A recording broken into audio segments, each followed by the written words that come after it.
Hey there, my name is Cole Adams, and you are watching the best college basketball podcast out there that covers the entire sport of college basketball, brackets, bubbles, and bid stealers.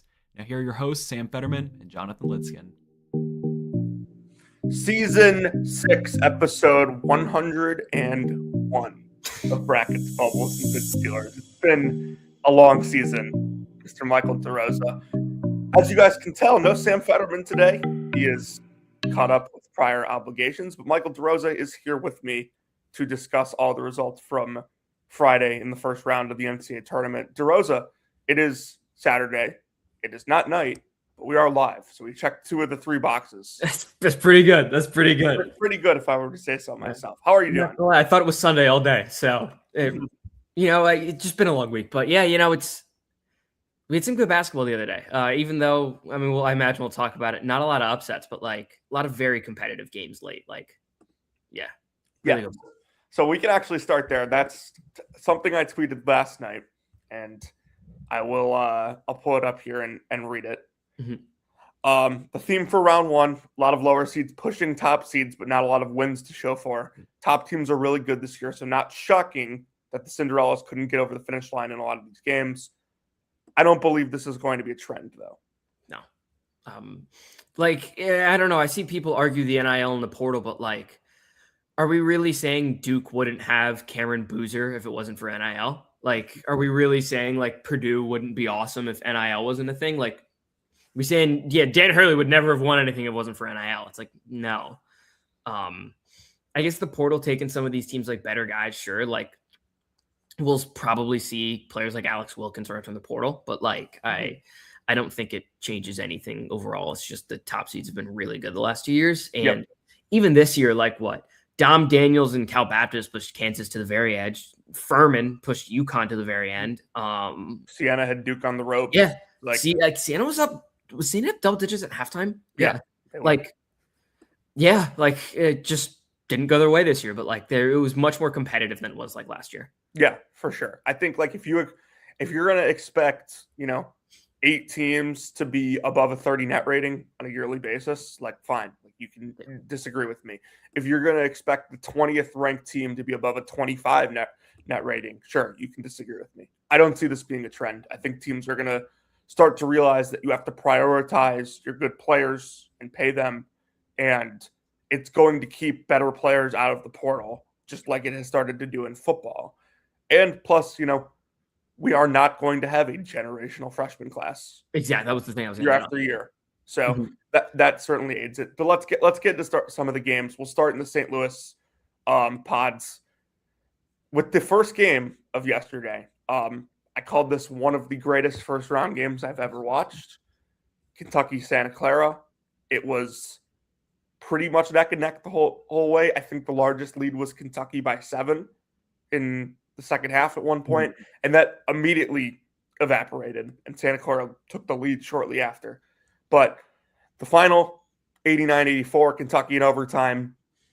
To break this down, Owe drives, ties the game with about 10-ish seconds left. Yeah.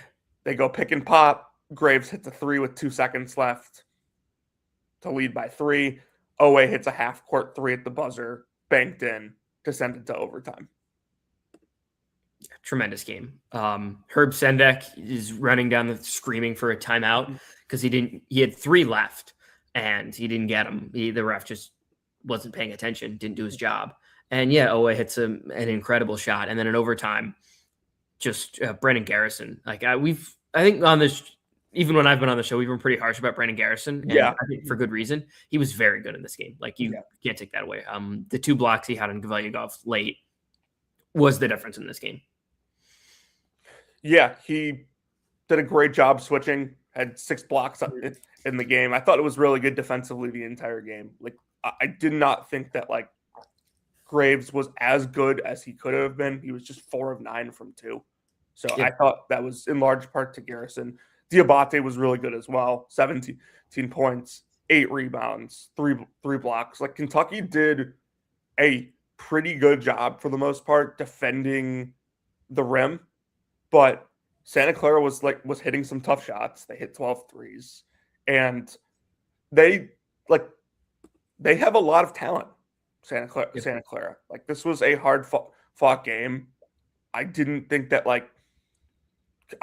Colin Chandler was good, and that was, obviously a lot because of his shooting. There is certainly a world where he does not shoot like this, and Kentucky wins more easily.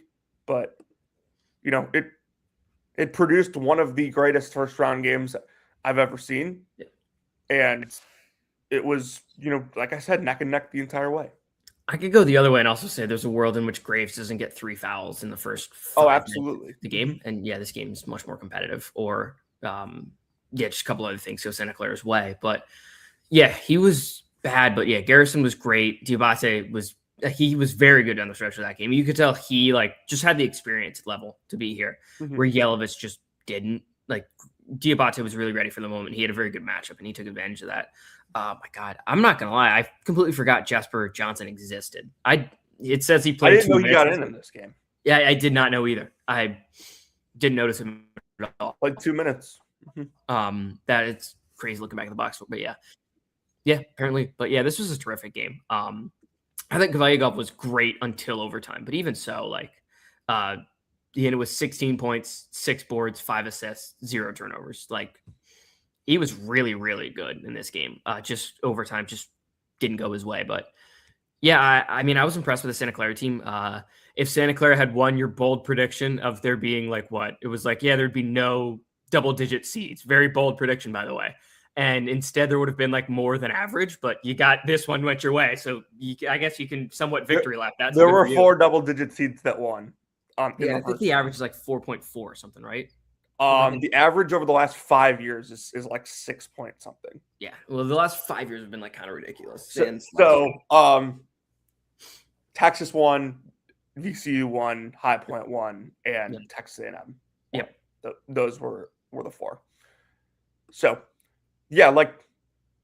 obviously got it wrong. It was bold for a reason, but the idea that this round was going to be less upsets, more chalk, I think ended up panning out. That was for the most part right. Yeah, and as the guy who was on both Troy and Northern Iowa, did not pan out that way. No, Northern Iowa was dead from the jump in that game. And Troy won the race to 15, which was big for someone's wallet. But after that, Price Sanford got open 4 times. It was this went in. We talked yesterday how Troy's rotations defensively were just really bad. Yeah, and not that it was completely unexpected, but we can bounce around to pods a little here. You mentioned Northern Iowa. They unfortunately not their best showing yesterday. I thought it was a tough matchup for them. It was. I unfortunately ended up being right. I texted you guys on Monday and said, my fear in this game is Northern Iowa is going to go 6 straight minutes without scoring. They scored 2 points in the first 6 minutes of this game. Yeah. And that is all it took. The game was never competitive because of that. It was really over just from there. Credit St. John's. They came out, they set a tone early, and they just never backed down. I didn't even think Northern Iowa, once, I mean, obviously it was over by this point, but once they settled into the game, I didn't think they generated bad offense, but it took them 8 minutes to settle into a game. And by that point, St. John's was up 24-2 or something like that. Yeah, it was 20-4, 20-3 at one point. Something like that. But even so, I thought they played fine after that point, but it didn't really matter just because they got whooped from the jump. And St. John's was just terrific from the start. Dylan Darling has emerged for them lately, and just have to give him a ton of credit. He's been really good lately. Even if his jump shot just was not falling in this game, he showed up. Yeah, he had a couple of shots in the mid-range early in the game, really set the tone for them. St. John's was just getting whatever they wanted early, running the floor, spacing. Hopkins hit a 3 early, which I thought was really big for them. So, they just took control, and looking up at the scoreboard and seeing you're down 20-3 is really demoralizing. One of the funny things I've always said is 10-point, 15-point leads aren't created the same. Being down 50-35 in a game is objectively not the same as being down 20-5. Yeah, it's demoralizing to see you have 5 points and the other team is already at 20. Especially when you're a team like Northern Iowa that really wants to control the tempo and really slow it down. If you get off to a slow start, it's just headshot dead. You're done. That's it. Yeah, they only had 6 turnovers. That was not the issue. They just could not get good shots at all. Even some of the turnovers, I feel like I remember like 2 of the turnovers were very early and they were immediate St. John's buckets. And it's just they were live ball, like, Dylan Mitchell is in transition turnovers. And like, this is, to be fair, one of the things that I've talked about with the St. John's team. They are a much better offensive team and much better shooting team than they were a year ago. And for that reason, like, I think they are a better team than they were a year ago and more equipped to win in this tournament. Granted, Arkansas was a tougher matchup for them in the second round, getting a team with that much athleticism when really, like, your strength was being more athletic than teams. But I think like the St. John's team is much more equipped to win in this tournament than they were a year ago. I can get behind that, though. I mean, we saw Kansas yesterday. They weren't generating a ton of very good shots, but they got one kid that can make any shot that, like, if he just goes crazy, it's just like, yeah, you're not beating them on this day. And Flory, I think, matches up fairly well with Zuby, just because he's one guy that can, like, kind of contain him versus, like, we haven't seen anyone in the Big East. Really, even Terrace Reed struggle with Zuby, so, like, maybe Flory doesn't. Who knows? Yeah, Terrace still struggles with fouls. That's not a problem for Flory. He only commits 2.9 per 40. He does a really good job staying vertical, and when you're that physical and you can push guys out of the paint like he does, it's never really an issue. Cal Baptist, like, got back into this game yesterday, ran out of time. Dom Daniels went nuts in the second half. Like, I think, like, the one thing I said about this game all week is, like, he can't win this on his own. And, like, that was kind of the case. Like, Martell Williams was okay, but Kansas built too big of a lead early here. And it was too big of a hole for Cal Baptist to climb out of. I really thought, like, my analysis on this game was just like, I thought Melvin Council would kind of take Dom Daniels' water off, and for 20 some odd minutes he did. But Daniels got going. I really thought Cal Baptist was going to be on 40 watch. I thought this was going to be like 72-40. Like, I was very impressed by how Cal Baptist came back, especially like early in the game. This game was ugly, Jonathan. Yeah. Oh my God. I think both teams combined to start like 4 of 22, and they were all missed layups. Like, it was just like Kansas and Cal Baptist would just tip shit at the rim and it's bouncing around like 8 different ways and then falling off. Then Peterson got going, and like that just kind of like widened the gap. And then Daniels got going really late, and he was pumped. Like, he was really pumping up the crowd. Like, he made me really excited. I'm like, oh shit, like, he might have this. He might have this. And then the late possession, it was Elmarco Jackson did a very good job defending him, forced a really tough step back too. That just wasn't close, and that was it. Yeah, Kansas was struggling early on offense in this game. Both of these teams finished under a point per possession for the game, so not a super fun watch. And I had this on my computer while I was watching Mizzou on the main screen. But one thing I did notice is, like, Kansas is running their offense early. They can't get anything going, and it's almost like something clicked for them. It's like, okay, yeah, let's just go to our number 1 pick and let him do his thing. And that's when Kansas, like you said, widened the gap. He finishes with 28 points, was 7 of 13 from 2, 4 of 11 from 3. Like, just I have the rule, like, don't bet on players, bet on teams. But, like, he was freaking awesome yesterday. Yeah. And look, it wouldn't stun any of us. Like, if there are players that, like, you could alter the rules for, it would have been AJ DeBance, who put up 40 and his team ended up losing, and Darren Peterson, who could put up 40 and his team could win against St. John's. Like, very well could happen. And another thing in this game, I wasn't high on him as a prospect whatsoever, but Paul Mbia, Big Paul, as they called him, he had his best game of the year. Actually, on the season, I'm just looking through it now. Just how many points did he scored on the season? That's 2, 4, 6, 10, 14. He had 14 points on the season, and he had 8 yesterday. Yeah, I have a friend who went to KU, and he texted me like during the game and said, like, Paul Mbia. I'm like, oh God, what did he do? I looked and I'm like, whoa. Yeah, they were just running the high lows for him. Like, I don't know why it wasn't working with like Tiller, Flory, or whatever, but they just had Paul down low and he would just turn and dunk. It's like, I'm like, a one-time NC State commit. Yeah. So, let's we talk about low scoring games and tough watches. Let's stay with that and get this Iowa Clemson game out of the way, because this was brutal. I'm glad I was cooking during this game. Iowa had a good game plan, and credit McCollum. And I know the numbers. I know the numbers are likely. Iowa had 1.25 points per possession. Clemson had 1.14. It did not feel like that. This game felt ugly to me. Especially down the stretch. It was just because it was 54 possessions. Clemson in the first half, Iowa, I thought, came out and played well, but this Iowa built a lead because Clemson could not make a layup. Yeah, they that was literally it. They could not make a layup. And for all the talk we had about if I was going to win, Bennett Sturts has to go crazy. Bennett Sturts had 17 points. It was terrible. But yeah, it was Cale Combs who really showed up. He was great. And both Fulgaris and he had 4. Okay. Cam and Io had offensive rebounds. It was the glass, which I thought it would have been even just because Carter Welling was such a big piece for Clemson. I did not expect Clemson to get destroyed on the glass. I got the pick right in this game. I had Iowa in my bracket, whatever. My analysis of this game was way off. It just didn't go the way I expected it to. Yeah, I had Clemson. If you had told me Dabo Swinney was going to be in attendance, I would not have picked Clemson. But yeah, Iowa did a pretty good job shutting off the guards' water for Clemson. They hit some shots in the second half that were tough, but Hunter, Johnson, Porter, first half they really couldn't get anything going.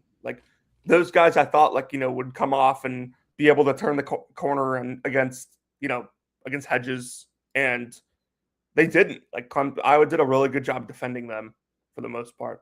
Godfrey was a beast and did his thing, but really disappointing stuff from Wallin, Davidson.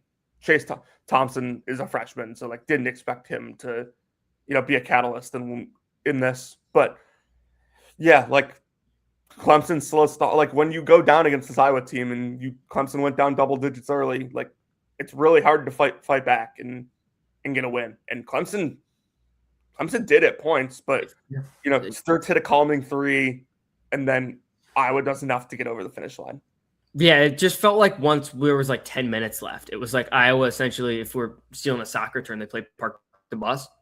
They were just essentially kneeling it out and just winding down the clock. Even on the broadcast, Candace Parker, and I don't remember who she was with. It was Candace Parker, someone in a play-by-play guy. And she was just at this point, it's it's a 6-point game. It's close, but I was just draining the clock. They're just sitting there just waiting. They know they have the lead and they know they have Bennett Sturts and they're just hoping he gets going at some point, but they're fine just completely draining this clock. And it ended up working. They completely went park the bus mode. It was a disgusting game. And anytime they'd miss, they'd get the offensive rebound and then they'd waste another 20 seconds. They'd have multiple minute-long possessions. It's what the fuck? Yeah. The one thing I would constantly say about Drake last year is playing against them is completely demoralizing. Yeah. Because you have to be stronger, as strong mentally against them as you do physically, because they make you play defense for 30 seconds, legit 30 seconds. And if you don't get a rebound, they make you play defense for another 30 seconds. They don't make mistakes. And that's what I would do yesterday. So this was Tom McCarthy, I think, the play-by-play guy, because it was in Tampa. I think not the not the best announcer in the tournament, but a guy I do like.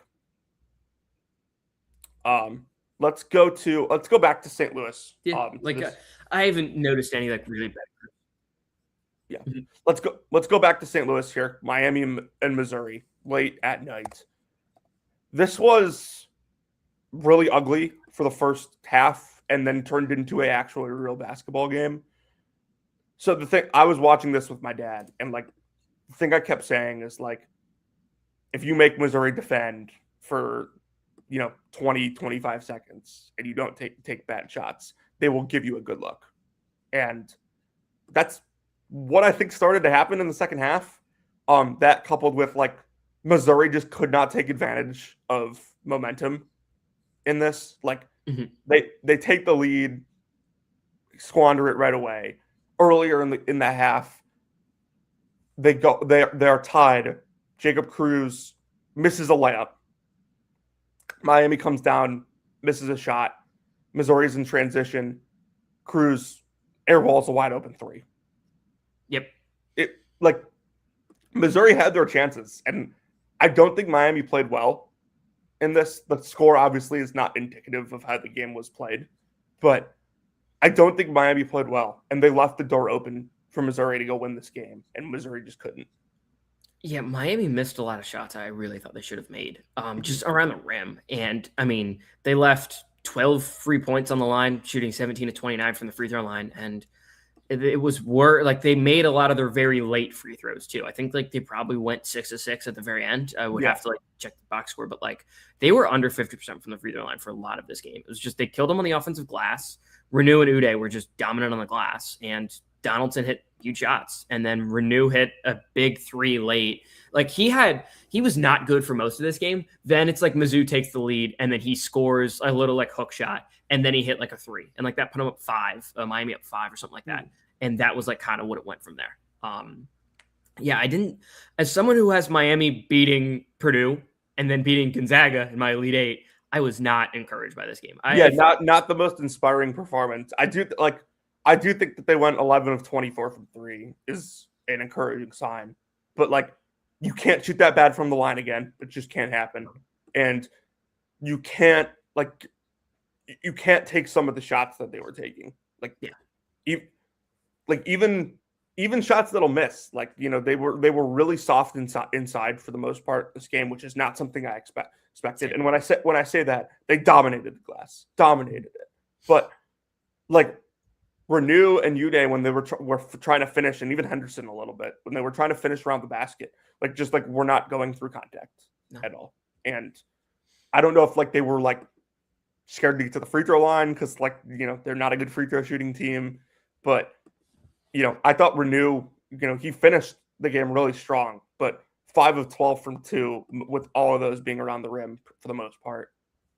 Not what they need. Now, granted, like I don't think, you know, Purdue is this overwhelming physical team. No. I don't think they have a good matchup for him, and I do think Miami has pretty good matchups defensively for Purdue's bigs, but Miami's going to have to be better to win this game on Sunday. Yeah, they're gonna have to be a lot better. They should again still really win the battle on the glass. Like I still think that is an edge for them. They're gonna get to the free throw line a bunch, and I really like. I don't know. Part of this game just being like a road game, I think could have played a factor in it. Like this was like you're probably not expecting a road game at this time, and this was like we don't need to mince words. This was a road game for Miami. Yeah, it was 100%. And I guess that could be a factor as well, but like they have to finish better around the rim, and Purdue's rim defense has been really bad all season. So just kind of hoping that's a thing in this game.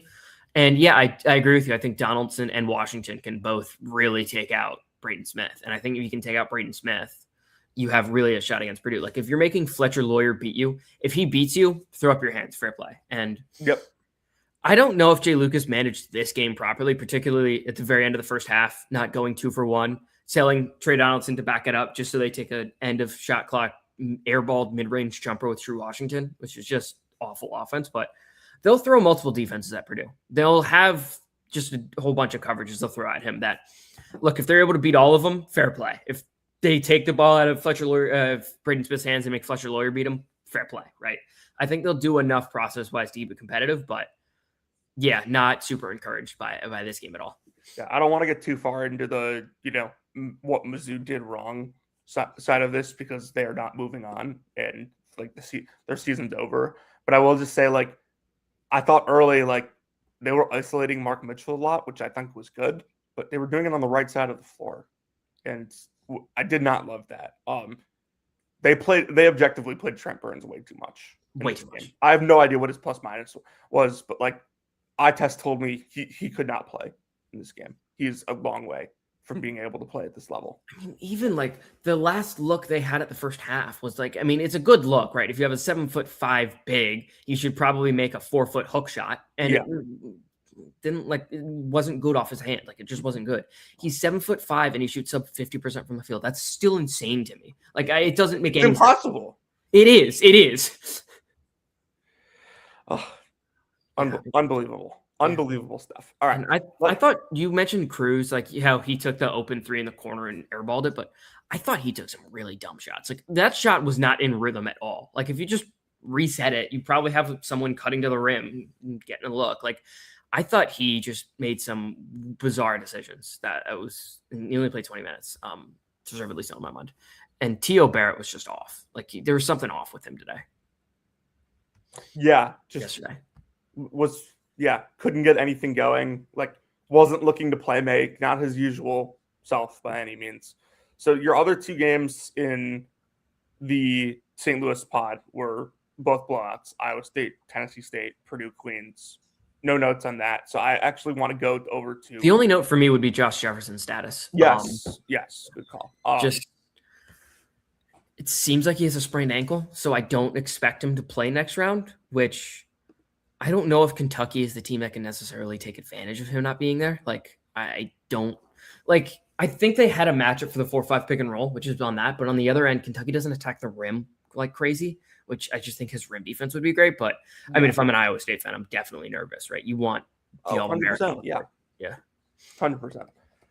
So I think I want to start in Philly with this brutal UCLA UCF game. And basically, here's what I'll say. UCLA played maybe the worst I've seen them play all season. And that's saying something, because they have had some really bad ones. Yeah. And I still never thought UCF was going to win. Same. That UCF team is okay.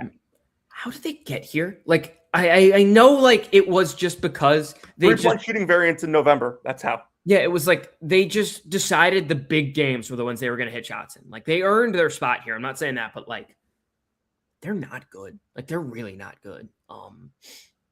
I don't even want to go as far as I mean, I guess you have to give Johnny Dawkins some credit. Like, this group is not talented enough to be here. Like, they're really not. And they're competitive. Like, we got the most out of Jordan Burks this year. Like, that, good on him. But yeah, this game was terrible. And the ending of this game was abysmal. Oh my God. It would never end. No. They went to the monitor a bunch. UCF finally decided to start hitting their tough shots.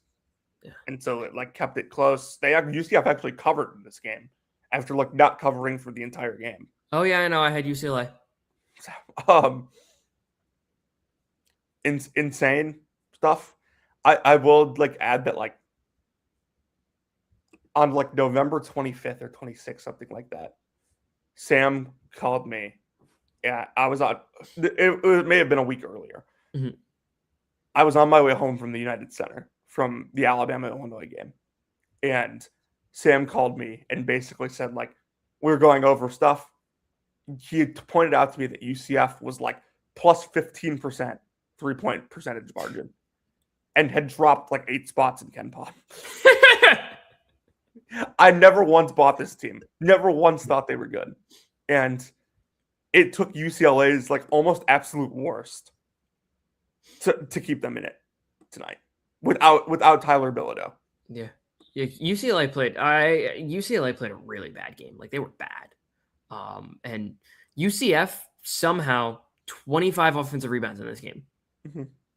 Just everything UCLA doesn't do. I don't know. I'm just watching UConn at the end. It's okay, UCLA can beat this team. Then watching UCLA against UCF, it's oh no, they can't. Yeah, no, they can't. It's what the fuck? It's freaking unbelievable. This was a really poorly played game. Donovan Dent just doesn't fit this team at all. It doesn't make sense why McCrone went after him. And even so, he had 6 steals.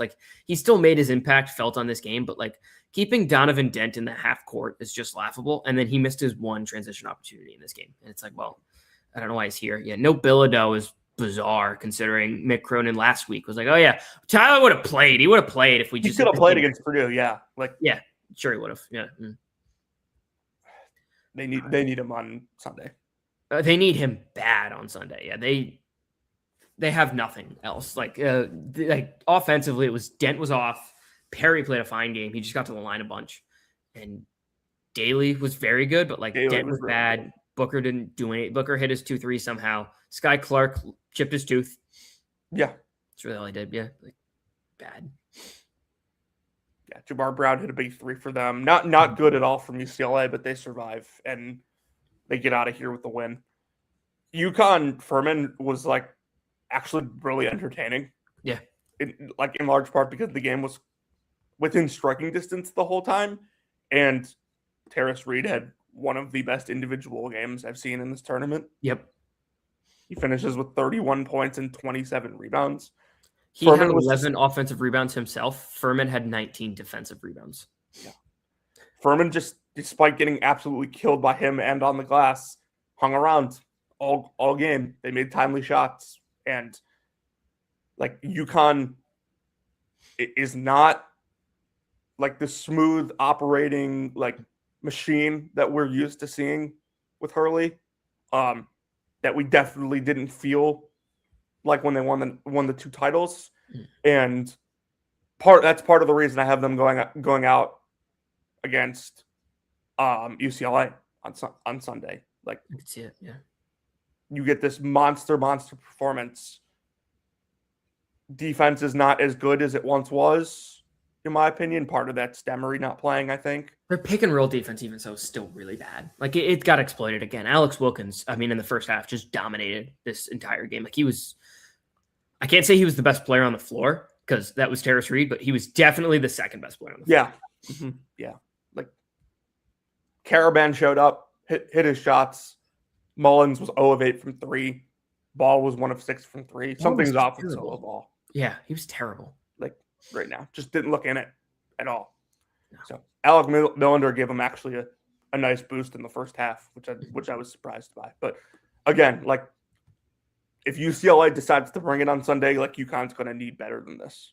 If they can get Terrace Reed in foul trouble and it's against Eric Ryba, like that, even UCLA taking some really bad shots, like just bullying Ryba at the rim is going to be enough for them. Like if Terrace Reed cannot play 36 minutes in that game, UCLA very, very live to win. Yeah, Reed's foul situation has gotten like pretty dramatically better. It's still not great though. 4.4 per 40, down from 5.5 from last year. He gets to the line a lot. Not a good free throw shooter, so like, hit or miss. But if they can get Terrace Reed in foul trouble and get him off the floor, like there's a very clear path to me for UCLA to win. Even if it isn't UCLA, the next game's against Michigan State, who's just going to rebound, attack. Like, foul there too. Can I pick up a dumb foul? Like on like a tip out rebound, he goes over the back on accident. Second foul, you have to have the trouble of do you sit him, do you not? And then they put Ryba in for 2 minutes, and then you realize we can't sit him. Let's stay in Philly. Any notes from the Virginia-Tennessee quad? Wright State played really well yesterday. They played a very good game, yeah. Mm-hmm. It was the kid who hit 1-3 on the season hit 4 in this game. Yeah. Mm-hmm. But that has happened on like more than one occasion this weekend. Like full effect for Siena, like hit 10 threes on the season and was like confidently shooting them against Duke. Yeah, it was Marigbe hit 5 in this game, and it drew either Onyenso or Grunlow out of the paint, and it opened up a lot for Wright State. Like Wright State, I mean, Virginia had 10 offensive rebounds, which isn't like a ton, but then it's like, okay, Wright State had 16 defensive, but even so, like, was that Wright State wasn't getting blocked at the rim. Like Virginia's shot blockers are typically excellent, and they had 5 blocks, but like you drew him out of the paint because Marigbe hit 3s. Like it was just like, if he can hit 3s, like you're going to be live, and he did. Solomon Callahan played a very good game for Wright State, but yeah, I really thought the difference was when Dallin Hall was good, Michigan was rolling. When he was bad, it looked like this game could have went anyway, but Jakari White just kind of saved him, like straight up. Yeah, there are moments, and I saw him play 3 games live in the ACC tournament. And there are moments when I watch Dallin Hall and I'm like, how is this kid a high major player? Yeah. Like how? But then, Virginia's up 1, I think, and ball's, floating around the baseline. He was out of bounds, smartly gets back inbounds, grabs the ball, dishes it to Grunlow for a layup. Like he's a high IQ player, just not really a shooter and not athletic. So, need him to play to his strengths at times. Like Jakari White was undoubtedly the best player for Virginia in this game. And like, he hasn't played like a whole ton all the time for this Virginia team. He was hurt during like late December, early January, but they needed him to be this good yesterday. And I love the way they use him, coming off screens, flares to get open shots. Yep. He took advantage yesterday, and Wright State could not guard him. Yeah, when he's in the game, they're running a ton of actions for him. And if he's hitting, they're going to keep him in the game. And if he isn't, they'll just rotate around and eventually find a guard who's going to play really well. If it's, you'd even call Tillis kind of a guard. If it's Tillis, if it's Mallory, if it's White, if it's Thomas, like they're just going to run a ton of stuff to get those guys looks. And eventually one of them's going to start hitting. And you just have to hope you can contain that guy enough. But yeah, I thought Wright State played an excellent game. Like they weren't afraid of the moment at all, even against a team that in Virginia that really dominates on the offensive glass and has elite shot blockers. Like they weren't afraid of the moment. No, not at all. Tennessee was way too much for Miami. Just a terrible matchup for Miami. Athleticism completely overwhelmed them. And Tennessee's a team that really their 3-point defense is it's just a Rick Barnes staple. It's just always very good. And it was again, their defense is pretty much constructed to beat a team exactly like Miami that doesn't really have a paint presence, that wants to drive, kick, just kind of play like pretty boy ball a bit. Their defense is constructed just to beat that. And they did funnel them into the shot blocker on the backside. Yep. With Akpara. It's exactly the way Tennessee plays. Nothing against Miami. Different matchup. This could have gone differently. Yeah, I think they drew the best matchup they could have against SMU, and then they drew the worst matchup they could have against Tennessee. Just how the tournament goes sometimes. Put out that way. They certainly belonged in the field, in my opinion. Would have been horrible for the sport if they didn't get in. But yeah, tough one for them. Let's only get a couple more here. Anything from Texas Tech Akron or Bama Hofstra? Yes, I have a lot of takes on Texas Tech Akron, actually. All right, let's talk it then. I thought the general college basketball public and world were entirely disrespectful to Texas Tech entering this game. So many people were on Akron. So many people, the line was it closed 6.5. I had a lot of money on Texas Tech, full disclosure. I thought this was entirely disrespectful. I don't think people know how good this Texas Tech team has been, even after JT Toppin was hurt. They completely changed their play style. They're driving, kicking, and Akron is a team that doesn't defend well against high major teams, and they didn't defend the 3-point line at all. Texas Tech, I would have to pull it up. I think they shot 50 to 55% from three, somewhere in that range. They were all open looks. None of those were contested. They were getting a ton of easy looks. It wasn't a fluke. This game wasn't a fluke at all. Texas Tech just killed them. We really did. I don't understand why people haven't caught on that this Texas Tech team is still awesome. I think it really hurts them if they end up matching up with Michigan, just because JT Toppin would make such a difference against that front court. You don't have that. Now you just need Bang Boye to stay on the floor. But even so, they're going to make life difficult for anyone they play because they have shooters at all 5 spots. Anderson is a stud. The ball's just on a string with him. Yeah. And Petty was very, very good in this game. I really think we were disrespectful to Texas Tech. This team is still incredible. Yeah, I think them versus Bama on Sunday could really just come down to who makes more outside shots. Yeah, I think Texas Tech is very clearly a very well coached team. McCaslin knew what buttons to push. They have an All-American at guard. They run everything through him. He's phenomenal. This was. I don't understand why people were looking at this game as an upset pick. And very clearly, there was an intent here with Akron's lack of size to get the ball to Josiah Mosley and let him play kind of the booty ball. And Lawan Watts was playing booty ball too. And this was at the perfect level for him. He got going early, and then it was okay, you have to either double down on him and rotate off a shooter or just leave him one-on-one. And he was scoring, and then shooters were getting open. This was a really well, you could tell Texas Tech came to this game with a very good game plan, but they also have the talent to execute it. I really thought we were disrespecting how good this Texas Tech team is just because they lost JT Toppin, but like they found a way to play without him. And I don't think people were watching them enough to realize that like this team without JT Toppin went at Iowa State and beat them. Yeah.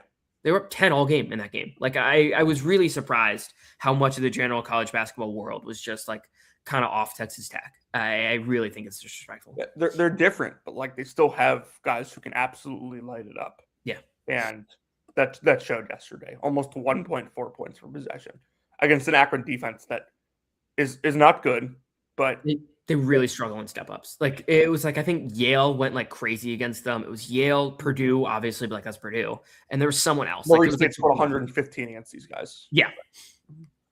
So, yeah, like this was an Akron team who I sang their praises all year because I thought they were better than Miami, but not a team I thought was going to like be able to play up and go upset someone in the tournament. Yeah, I kind of think, I mean, weirdly enough, even though like both those teams got whooped, I kind of think Miami like kind of showed, even though like I picked Akron to win the MAC, and like Akron was definitely better in like the month of February, but like I kind of think Miami might have just been the better team overall. Yeah, quite possibly.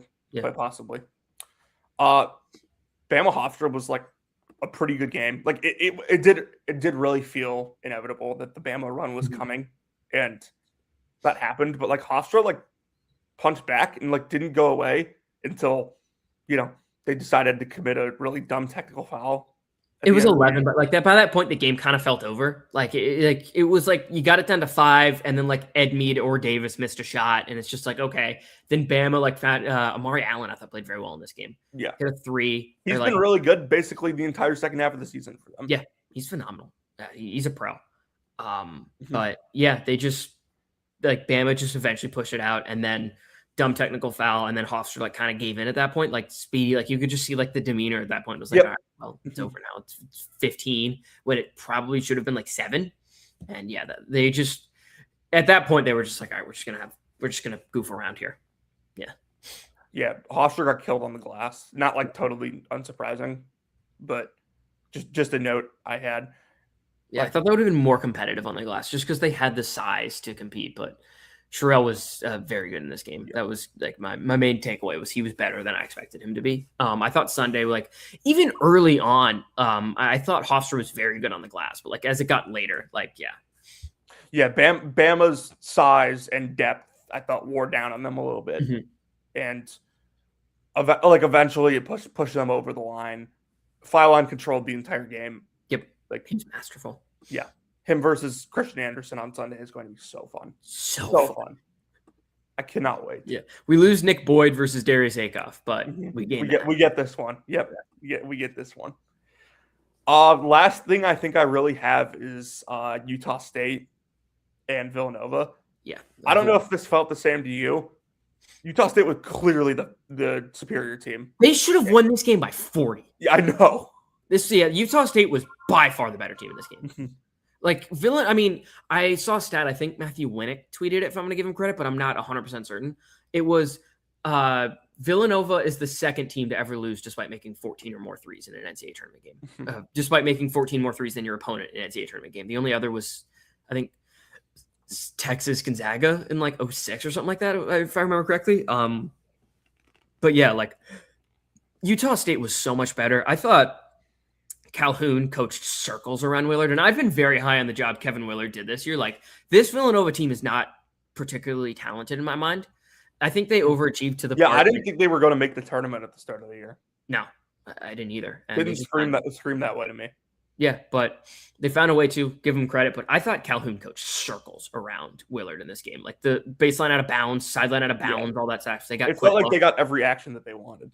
Yeah, and like they got like a ton of really good looks around the rim, and then like they went for a stretch where they went on a little drought, but like I just kind of thought it was guys missing shots. Like Fultz left airball to 3. I don't think that's ever gonna happen again. Like just I don't.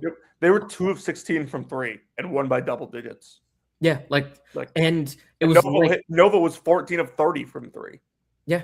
Like it was, they completely like adjusted defensively. Like they threw multiple different defenses and eventually like kind of broke a Caden, and Villanova didn't have a guy. Like they probably should have had like 2 guys just because like Utah State was kind of blitzing a Caden It's like, okay, you want to get someone out of his hands, like quick release, and then get into like some of your stuff. And they just didn't. They made Villanova make good passes in the second half. Like if you wanted to score, they had to make a pretty good pass or bank in a 3, which they did like 4 times. But really, it was Duke Brennan was like their best facilitator, and that was it. Like they took a Caden out of the game and just said, look, if anyone else is going to beat us. And I don't think Willard adjusted to that at all. Like he had only been playing through a Caden all season, that when someone took out a Caden, they got whooped by St. John's and they got whooped by UConn. Like, yeah, like that was it. And yeah, I thought Calhoun coached absolute circles around. Robbie Hummel made a good point on the broadcast that like Villanova's, the way they were shooting, it forced Utah State to defend a different way because they couldn't like muck it up inside, and then Duke Brennan was open for dump offs on some of those drives. Like this game should not have been close. No. It should have been a 20-point Utah State win. And if Villanova had somehow won this game, I would have felt very good that like I made the right read here. Yeah, I was very heavy on Utah State, just coming in, like just spot everything. And coming into this game, I was confident, and then like they went down 10 at one point. It's like, well, hit the button on my phone, hit the button at halftime. And yeah, like I was even watching the game at the end, I'm like, am I actually going to lose this? Like, they're still so much better. Like, are my eyes just lying to me? Like, am I doing something wrong here? Like, you sure? And then it's like, at the end, it's like, okay. Then they just kept getting transition layups. MJ Collins hit a crazy one. Adlin El-Amin hit this ridiculous layup. I didn't think he was very good in this game, but like, you see the potential with him. He's going to be, he's going to be an amazing. I thought some of his defensive rotations were bad, but like upside is very high. Yeah. And he forced a couple shots in this game that he just didn't have. But yeah, you see the upside.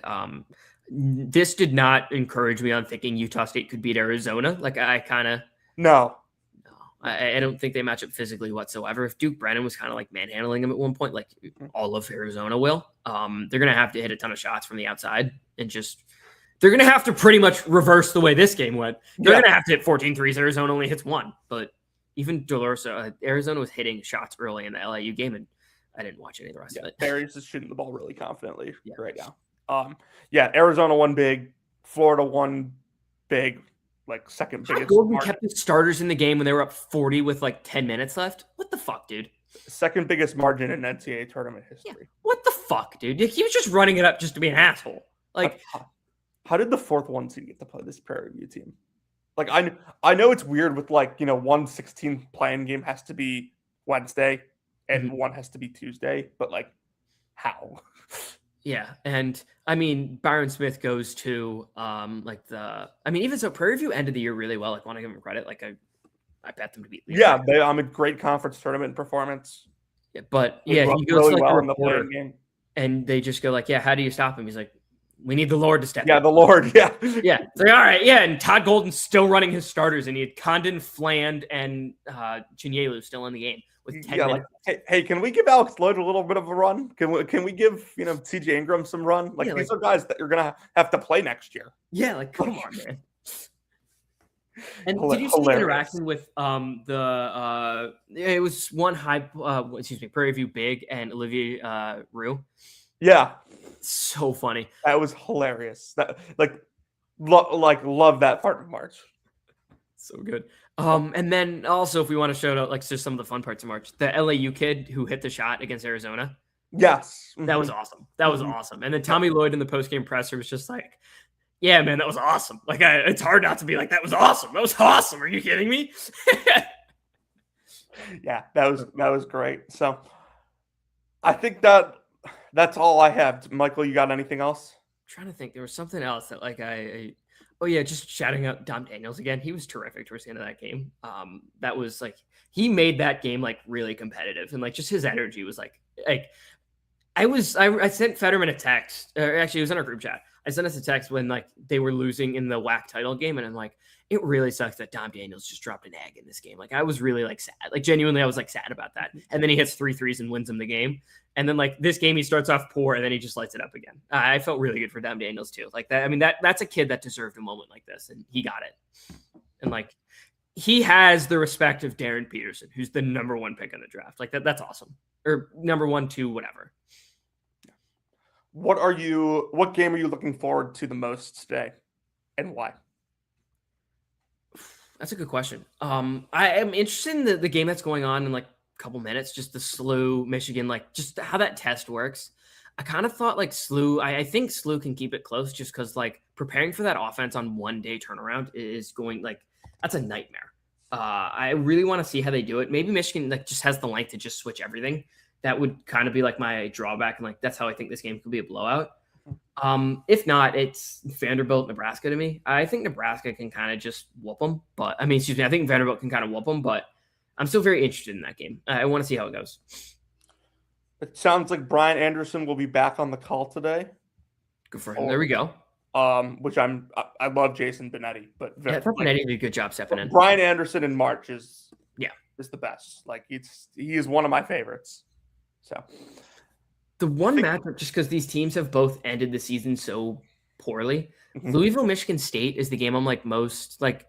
I feel pretty confident Michigan State should win, but then at the same time, like since like February 17th, Michigan State just decided to let teams shoot threes. Yeah, what if Louisville just like hits a bunch of threes against this gap defense? Yeah, that's the thing. Like I could see that happening. The one thing I'm worried about here, I have Michigan State in my Final Four, so hoping they can come out and actually contest threes today. Yeah, fingers crossed. They run guys off the line. They should dominate inside. They absolutely should. Like even I didn't think Frew played. None of those bigs played well at all against USF. Like Louisville was trying to lose that game late. USF just couldn't take it. Zugris has like been playing well for them, but like I watch him and I'm like, is his like boost like just like energy? Like, like because like I don't think he does anything like particularly well. It's just energy. Yeah, so, like, that really is it. Yeah, hey, get in the lineup any way you can, man. Yeah. Right. So interested to see Vandy, Nebraska today. Going to be a road game for Vandy. Those guards can actually hit outside shots, which Troy could not. So I think like that is the counter to beating this Nebraska defense is being able to hit from the perimeter. And Vandy certainly can. And then the other one I'll shout out today is I don't think it should be particularly close or competitive, but John Calipari coaching against another Jack Golke variant today. Cannot wait. Hell, I love watching Rob Martin because he's the fastest player I've ever seen. So fast. He was really good last year at SEMO. Yeah. And he was really good in their first round game. He was terrific. Like they don't win that game without Rob Martin. And Johnston hit like the crazy shots, but like Martin kept him in that game. And then Calipari is also coaching against his former player, Cam Fletcher. Oh, that's right. Yeah, just to complete. Is Cam Fletcher going to come out wearing Arkansas gear? Something to monitor. Yeah. All right. That'll do it for season 6, episode 101 of Brackets, Bubbles, and Bid Steelers. If you came to hear about Tyler Self and where he's working, you came to the right place. If you came to hear about John Calipari coaching against Jack Golke variant, you came to the right place. If you came to hear about the latest happenings with Caleb Grill, you came to the right place. This has been, like I said, season 6, 101, Brackets, Bubbles, and Bid Steelers. We may be back tonight. We may be back tomorrow. We'll see. We'll see where we get taken in this crazy tournament. We'll see you next time.